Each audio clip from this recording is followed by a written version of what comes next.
E a China ganhou mais 90 dias para negociar a sobretaxa imposta pelos Estados Unidos às exportações. O presidente Trump decidiu prorrogar a trégua tarifária que terminaria hoje. E é sobre isso que eu converso agora com o professor Alexandre Uehara, que é coordenador do curso de Relações Internacionais da ESPM. Boa noite para você, Alexandre. Bem-vindo ao Conexão. Olá, boa noite a todos. Obrigado pelo convite mais uma vez. A gente que agradece. Bom, Alexandre, Donald Trump, na sua opinião, ele não está sabendo muito como lidar com a China? Porque a posição da China está muito assertiva, né? Muito forte. Trump estendendo aí mais uma vez as tarifas. Qual que é a sua opinião sobre isso? De fato, Trump always chickens out, como tem sido chamado? O que se percebe, primeiro, é que, de fato, não fica muito claro qual é a maneira como o presidente Trump tem buscado lidar com o mundo. Tudo bem, ele aumentou a tarifa para o mundo todo, mas ele aumentou tarifas tanto para os aliados quanto para aqueles que são os antagonistas, no caso da China, a própria Rússia.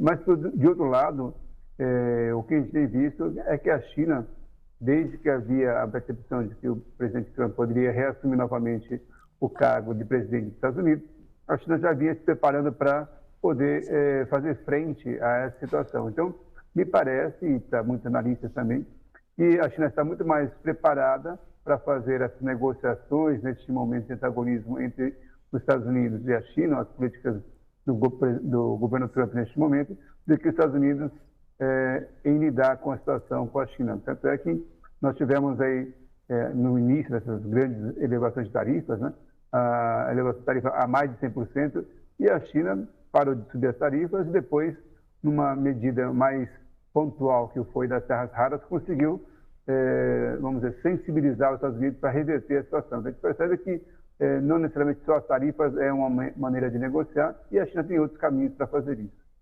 Agora, na sua opinião, né, a China, desde o primeiro mandato de Donald Trump, vem sofrendo essas sanções.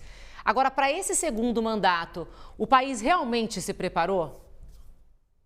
Olha, eu creio que sim, a China já vinha no processo. Eu creio que a China vem se preparando para uma relação com o mundo diferente daquilo que era a China no final do século passado, no início desse século. Havia muitas críticas em relação à China a vários fatores, em relação ao uso da mão de obra, o tipo de material que era utilizado, o tipo de tecnologia, que a China copiava muito os produtos estrangeiros, e a China, ao longo do tempo, foi se transformando e mudando a sua imagem, né? A gente até pode pensar na própria imagem que os produtos chineses têm no Brasil hoje, e há alguns anos atrás, o consumidor brasileiro tinha muito receio de consumir os produtos chineses. E hoje a gente já percebe que não é isso que acontece. Há vários produtos chineses que são muito bem avaliados aqui no Brasil. Então a China, de fato, vem se preparando, vem se colocando num novo patamar. E isso, eu acho que é a grande dificuldade do presidente Trump e dos Estados Unidos negociar com a China neste momento.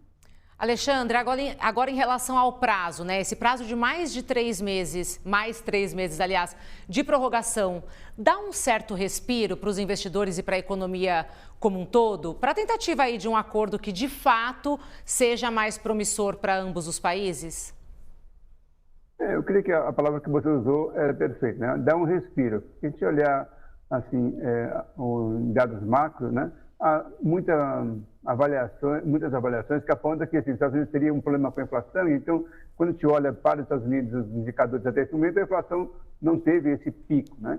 E por que não teve? As explicações é porque muitas empresas buscaram antecipar essas importações para evitar a elevação das tarifas. E, nesse momento, em setores mais sensíveis, o próprio Estados Unidos, o próprio governo Trump, resolveu não elevar de maneira significativa. Então, a gente percebe que existe um respiro, né, para as indústrias, para as empresas, para os consumidores.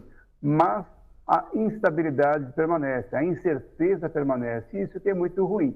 Se neste momento é um respiro, porque os consumidores podem, e até as empresas, continuar importando produtos chineses, e o comércio internacional mais ou menos vai se desenvolvendo, porque algumas das medidas foram revertidas pelo governo americano, de outro lado, a incerteza persiste e isso acaba impactando em investimentos futuros, em novas produções, em desenvolvimentos, e aí isso acaba criando um problema no médio e longo prazo.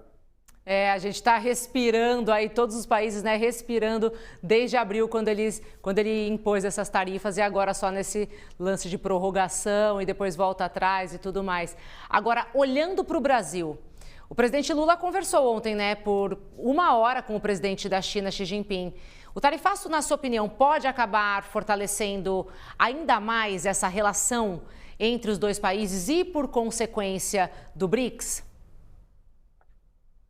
Isso acho que é uma avaliação também que eu vejo que muitos têm chegado a essa conclusão, que as políticas adotadas pelo presidente Trump neste momento têm feito com que, na verdade, os Estados Unidos caminhem para o isolamento, né? Porque tem, de fato, criado dificuldades com aliados tradicionais, com os países europeus, com o Japão, o próprio Brasil, né? Em 200 anos de história, nunca tivemos uma relação tão tensa, tão difícil como estamos tendo agora.